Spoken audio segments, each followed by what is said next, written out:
Is Malcolm playing tonight? We'll know more here in a little bit. So he's going to go on the court, and we'll know a little bit more. Yeah.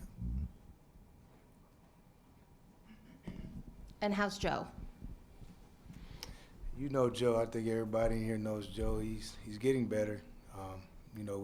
We just kind of taking it day to day, but we expect him back soon. So, we until then we'll just, one game, one practice, at a time, and we expect him to be back for the road trip.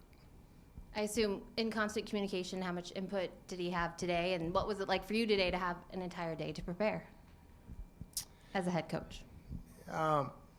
It was really no different, actually. It's working guys out, passing, doing the same thing that I normally would do, and I'm just trying to do the same things. You know what I mean? It's no different, honestly. It's not. I guess it would be different for me if I had never coached a game before in my life, but I have, and so I do the same things pretty much every day from a routine standpoint. So. And then this Clippers team, what did you see on the film? What's different tonight? I mean, because you guys do have Al and Rob available. Yeah. Well, I mean, the Clippers are playing well. I think that since they beat us the first game, they've really found their way. Leonard has definitely found a rhythm. You can see that in his game.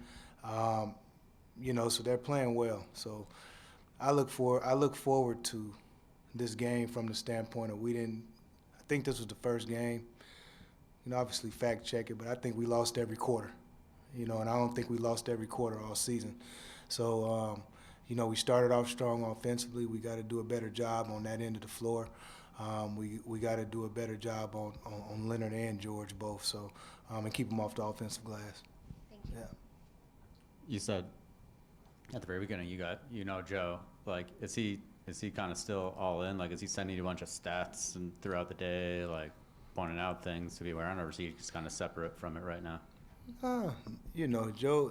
Again, Joe is Joe. He's been sending me stats since I first got here when I first met him, and he's gonna always do those things, but he's encouraging. The biggest thing for him is we need him to get healthy so he can get back. We like to be whole around here. It hasn't been that way often, and now we got all our guys back, and get him back and we'll be whole. But Joe definitely has been sending texts, and we've talked, and the biggest thing for me is just making sure he's in good spirits, because I know he wants to be here. And he said to us the other night before he was out that there's a chance Rob could come off the bench all season. What have they said to you about how they want you to manage him over these games in terms of playing time, and whether it be Joe or Brad or medical stuff? That's just a day-to-day thing. I go accordingly. We've been given medically the minutes that he should play, and we just kind of play off of that. And you can see Rob, to me, getting better each day, each game. The last game he was able to play consistent minutes for a longer period of time, and that was big for him. I think more than anything, as a team, we know we need him, but I think the biggest thing is he needs to be comfortable.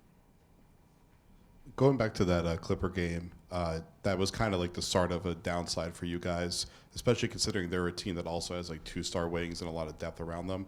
What did you guys take from that game, both in like seeing how they play in that similar kind of setup, and also just how you guys lost that game and what you need to do to kind of build back up from that?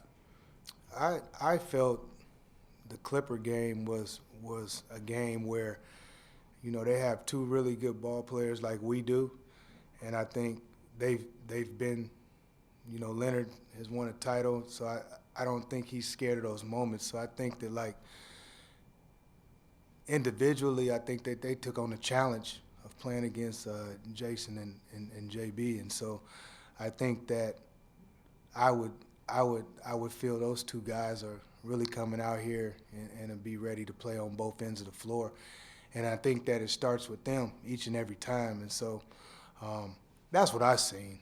I seen a team that, I think the Clippers had a couple of days off, and they probably had been hearing a lot of noise, and face it, I've been a ball player before, and I always liken it to this. Some games are different than others where you're going to go to dinner, you're going to go home, and you're going to get some rest. And I think that those guys, that's how they played, and I expect our guys to be up for this game.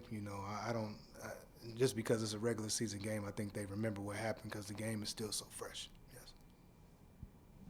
Dan, what did you take away from your first stint as assistant coach in Memphis?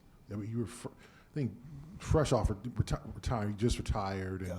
what was that like to be just a freshly retired player and on a staff dealing with guys? And what do you take away from that and use now?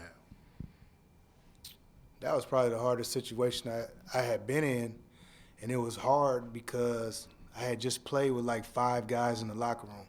So I knew them personally, I knew their families, and from that level, the transition and become a coach, it wasn't hard, it was just different on the initial.